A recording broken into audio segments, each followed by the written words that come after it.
the topic I was asked to speak on was from user-driven to people-centric. And the first thing I was asked is to say a little bit about who I am and where I come from. And my background is I am an anthropologist who did field work in Tibet, and I thought I was going to be studying Tibet for the rest of my life, and that didn't end up being that, because anthropology is descriptive by nature, and I went to a Marxist school where prescriptive behavior was unacceptable due to a lot of political issues around how anthropology has been misused. So it never occurred to me that I could actually apply this to being meaningful and relevant and useful in design or development or anything else. And so I decided to become a psychologist, which I did. And at that point, I ended up, quite by chance, working for Boeing, and decided that psychology wasn't my thing, and ended up working as an anthropologist again on airplanes. And my job was to go around the world every day on airplanes and observing passengers, pilots, and flight attendants.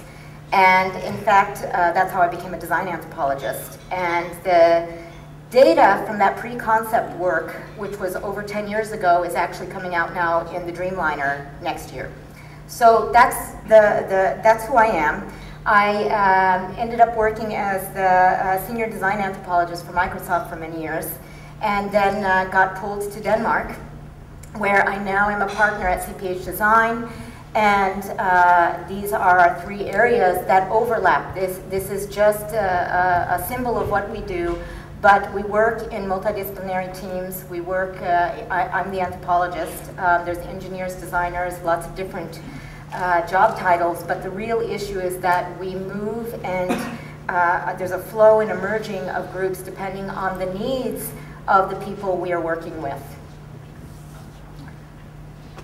The frame, users versus people. The issue for me is that I'm going to ask you guys, how many of you woke up this morning saying, I am a user? One? Did you? No. Okay, so this is the issue. When we use language like this, we're talking, we're actually distancing ourselves from the very people we want to be working with. We are mothers and fathers and sisters and brothers and sons and daughters and workers and non-workers and taking care of children. We have lots of different roles in our everyday lives, and those roles play in, even if we're, Microsoft loves the term knowledge worker.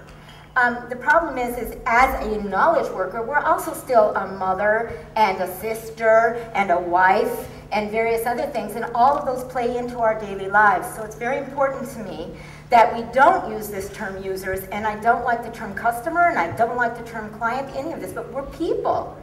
And when we're making decisions around how to understand people, it's important to use the language that the people use themselves. Oh, how did that happen? Okay, people hold the answers.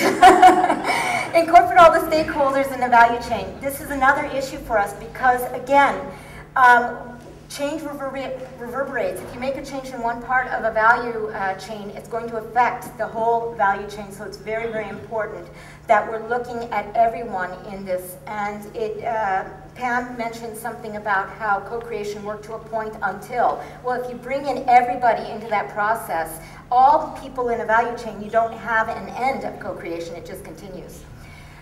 Thinking user, customer, when you think user, you're focused on a concept or a certain situation or a certain type of person using a certain product or service, and that limits you, and you only end up with incremental changes and not real innovation or radical changes.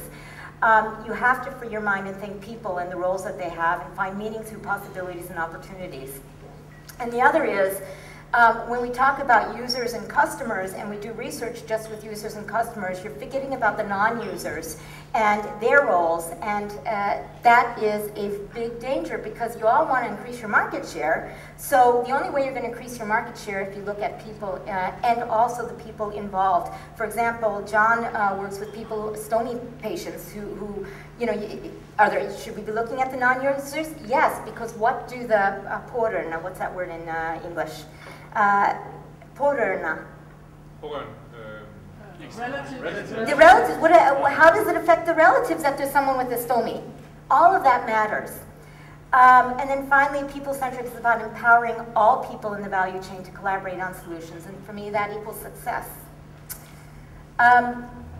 Then I was asked to think about the observations I've made, and I think the most important is the helicopter view of zooming out and zooming in. And we were just talking now that we're in a process of chaos right now in the group, and that's because we've been in the zoom out period and it's time to zoom in again. And a holistic view helps us identify the challenges, helps us show the context in which the challenges exist, and finally, be able to solve the true challenges and not just band-aid solutions. So often when we work in a company, we come into a specific area, but we find out that that's not where their problem is at all, and you have to look at the broader extent.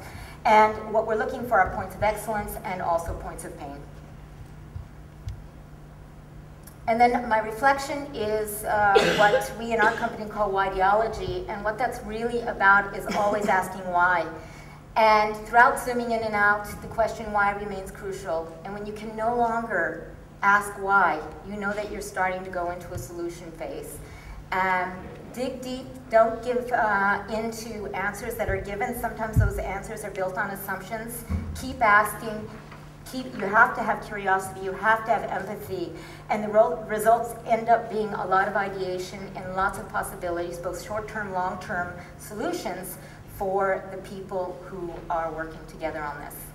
And finally, my questions for debate. Designing tools to drive radical change becomes a strategic move. It's really about strategic design. And business needs to see the ROI, the return on investment of co-creation. So how do we frame and communicate what design thinking is and its relationship to co-creation in a business context?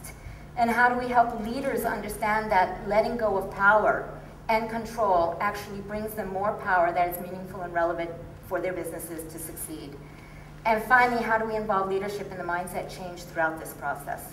So those were and I think that's all I have. Sorry if I went over time.